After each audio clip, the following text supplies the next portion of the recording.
He was the heavy metal Hellraiser, And forget how to who became a reality TV star. Thinking about a phone on fire, you guys smoking again?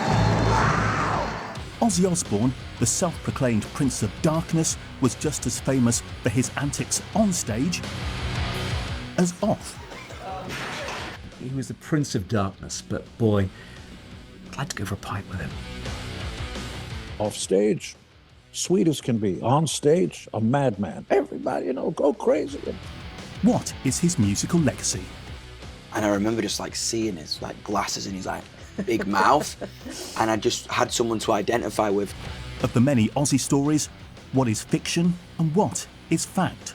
It actually was a real dead bat. And in the city of his birth, how will Ozzy be remembered? Everyone loved him. He helped create a genre that is eternal. He'd be happy that everybody remembers him and everybody loves him.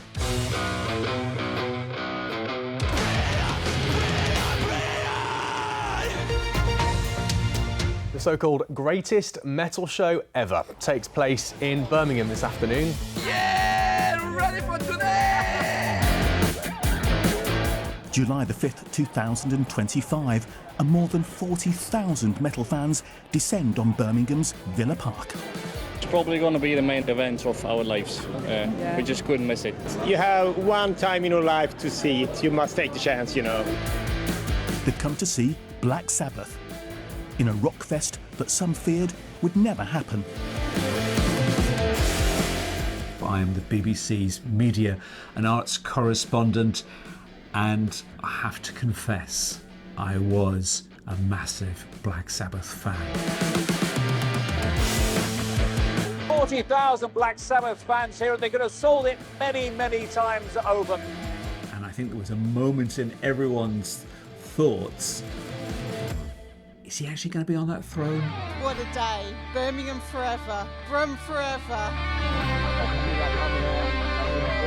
That's it. Just several months earlier, Sharon Osbourne and Black Sabbath's Tony Iommi, and not Ozzy, were the ones promoting the show at a photo call. I feel very emotional about the whole thing, and it's just going to be a joyous day for the fans, to see all of those icons on one day. We call it Back to the Beginning because this is where it all started, in Aston. John Michael Osbourne was born on the 3rd of December 1948 and grew up here in Aston, Birmingham. Were you poor, or is that just... Oh, yeah, absolutely. Absolutely. We had nothing. We had hand to mouth. Like, first up, best fed, He picked up the name Ozzy at primary school, and it stuck. I left school with a little bit more education than I had when I went to first started going. I didn't, because I was doing my dyslexia. I couldn't learn. Having left school at 15, there was a series of jobs before a botched burglary landed Ozzy in prison. I had these stupid gloves with the fingers cut out, So... And eventually got caught and... I spent a little spell in Her Royal Majesty's accommodation. If he hadn't found rock and roll, or if Black Sabbath hadn't found him, Lord knows what would have happened to him. But when he put that ad in a shop window, Ozzy Zig needs a gig, and he got a reply, changed the world, didn't it?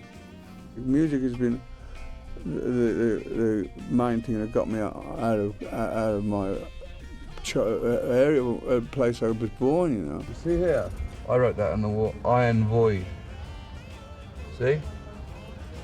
What's that stand for? I was just thinking of band names. When Ozzy and Geezer first started performing, I think their name was Polka Tulk. This wasn't going to work, was it? Then they moved on to Earth. Might have worked, but there was another Earth out there. What completely transformed it for them was when they looked at a cinema opposite and saw a name, Black Sabbath. It was the name of an Italian horror movie presented by Boris Karloff, and they thought, well, if they're going to pay for a horror movie with a name like that, they might pay to see a band with a name like that.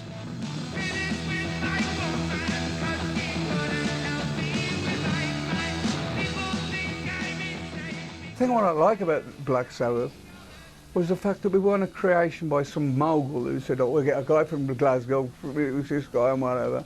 We were four guys, local guys from Aston in Birmingham, who had a go and we got successful. And that's something that you can't buy. In 1970, the band released their self-titled debut album, followed not long after by their second, Paranoid.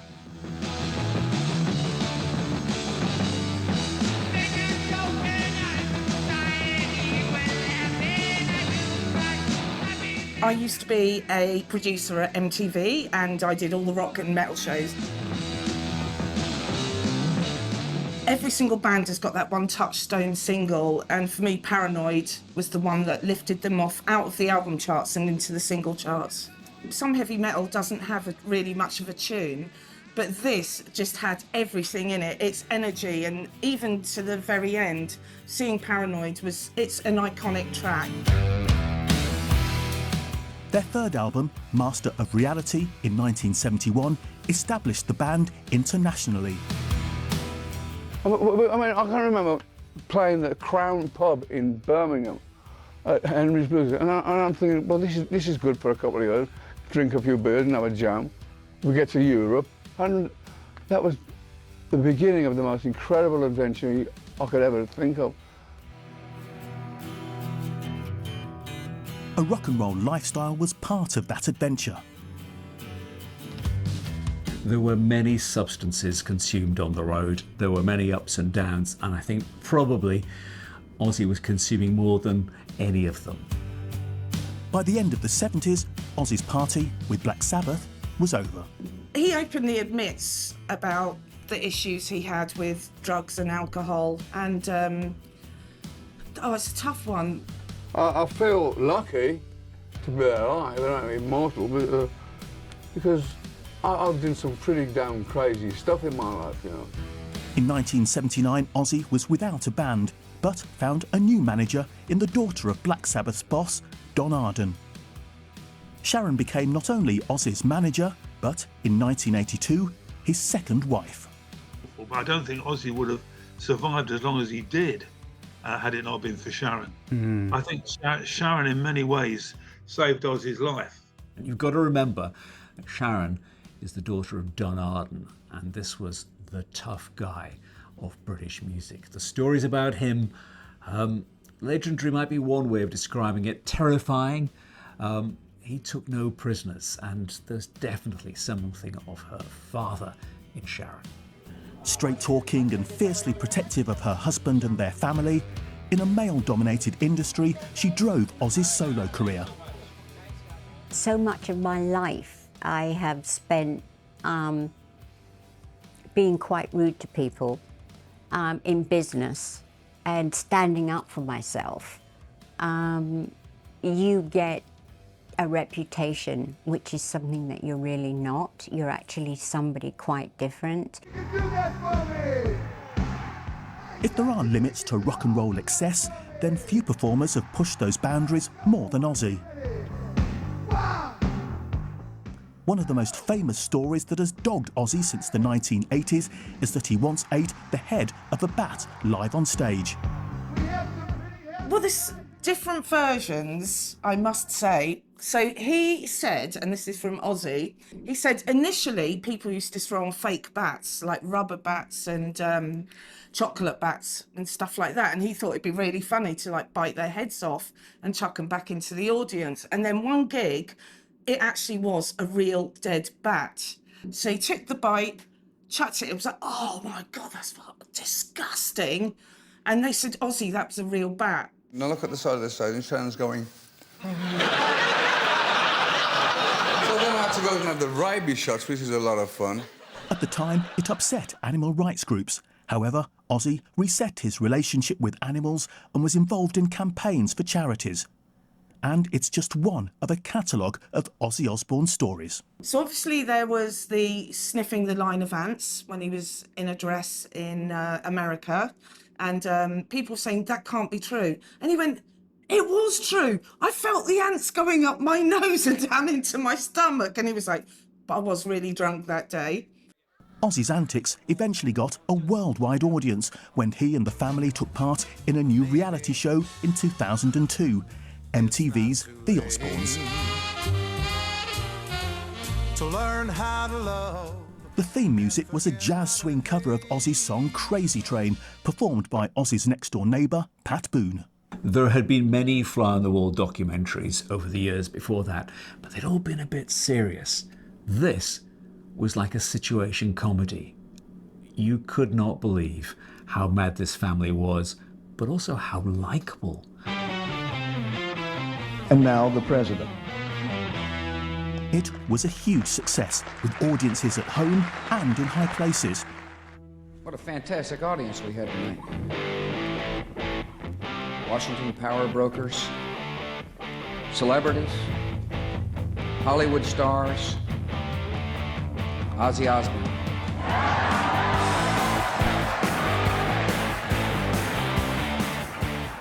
It ran for 4 seasons and relaunched Ozzy as a cuddly father figure.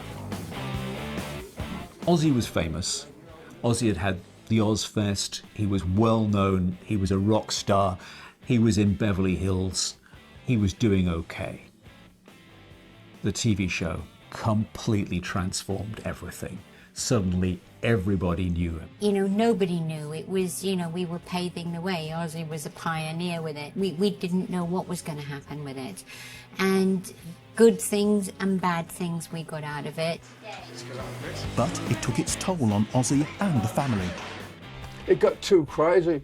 I remember stopping at McDonald's with the kids one day, and it would turn into like this lunatic or something.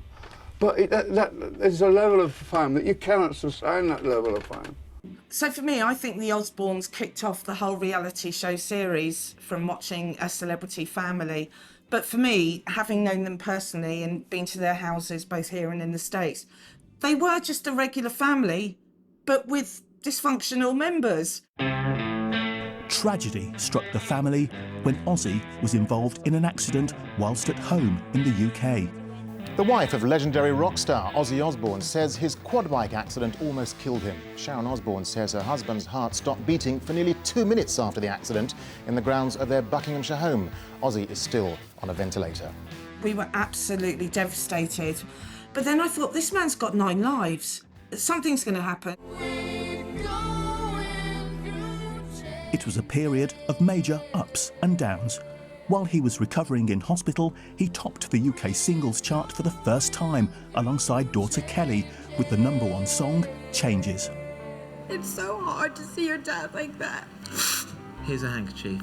Thank you. Kelly, but you see, I was prepared. I thought that you would. You did tell me earlier on. Now, one of the great bits of news was that it was your first UK #1 for you and your dad, right? How was he when he heard that he was #1 here in the UK? He cried and he just put his finger up like that because he couldn't speak. We met up with him soon afterwards when he was healing, and he had all these metal bolts in his neck and stuff like that. And I said, Ozzy, you're part cyborg. You're never going to go anywhere. And he said, well, I guess I'll be setting all the alarms off at the airport. I've died once or twice before, but I mean, it's been a story of my life. When I came off the quad bike a few years ago, my heart stopped twice on the way to the hospital. I've breathed. I must have just like a cat 7 lives.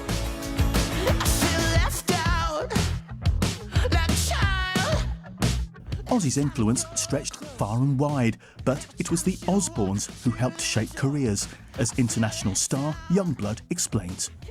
I think Ozzy was so integral to me because I was a loud, crazy, out-of-the-box kid, and he represented that idea. And I think seeing as that family have become like really close to me in the years, like Sharon has always given me advice on like, do not dilute your madness, do not dilute your light, let it just emit.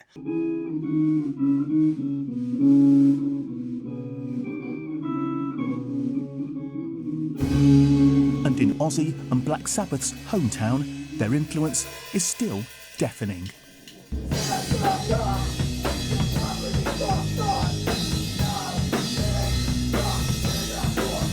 The like everyone's great uncle. Like, you feel like you know them even if you don't know them, because it's just so alive as it is from then today. Like, even though I wasn't around then, like, not even a cell. Do you know what I mean, Babs? It's all down to the audience. If the audience ain't there, you ain't got a gig. You know, it's like, it's just, it's been remarkable. It's been absolutely remarkable. I mean, it's had its good times and its bad times, but through it all, the music. Ozzy was welcomed back into the Black Sabbath fold during the 1990s. And the band played sporadically over the next 4 decades.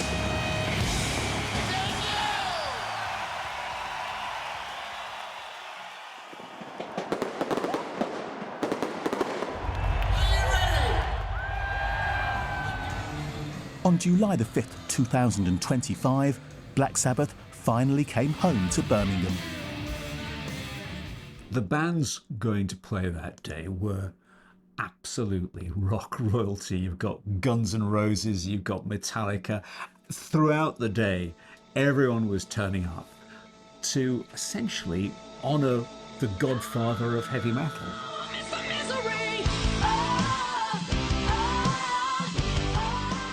I am incredibly honored and grateful to have been a part of Back to the Beginning, honoring the great Black Sabbath and the late, great Mr. Ozzy Osbourne. Everybody was there for the same reason. Everybody had that same childlike wonder and just so grateful to be there. There was no hierarchy. There was no who's who.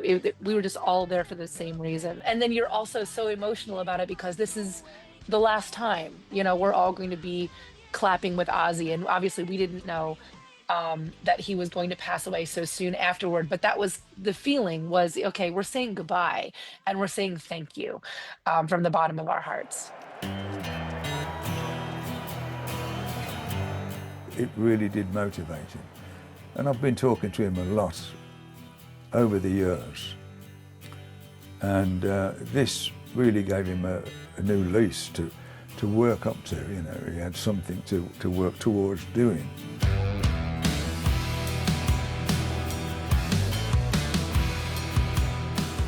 Seeing Ozzy push through and do an absolutely incredible job. So it's not often I cry, but I cried. It was insane. Sabbath rules, Ozzy rules. Ozzy rules. It is nothing short of a blessing, and I think it's the highlight of my life so far. I have endless love for Ozzy, and I sobbed the whole way through because he's legend.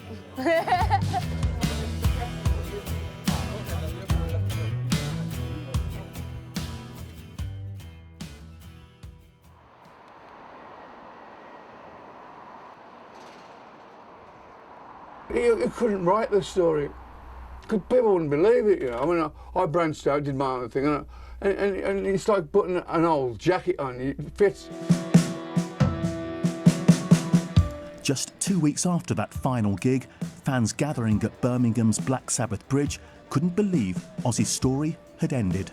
So nice that his last act was donating all the money from the gig to the local charities. I mean, certainly he's done everything to excess, and he's had the most fantastic life anybody could ever had. He's done so much for the music that I've loved all my life and my family now love. I was at the gig a few weeks ago, and like it felt like he was like holding out for that one gig. It felt like mass worship going on. Utterly stunned. I find it difficult at the moment to really accept that. I still think he's there, and I still go to text him and stuff, and oh, he's not there anymore. It's really weird, and I think that's going to take a long time because it's losing a brother. I can't believe he's gone. I was just thinking I'm going to turn around and he's going to go Sharon, or we're going to go and do another interview. Yeah. You can put. It's all right. Right now, Never Say Die, that's the brand new one from Black Sabbath. A rock god who'll live in the hearts of fans and those who knew him through his music.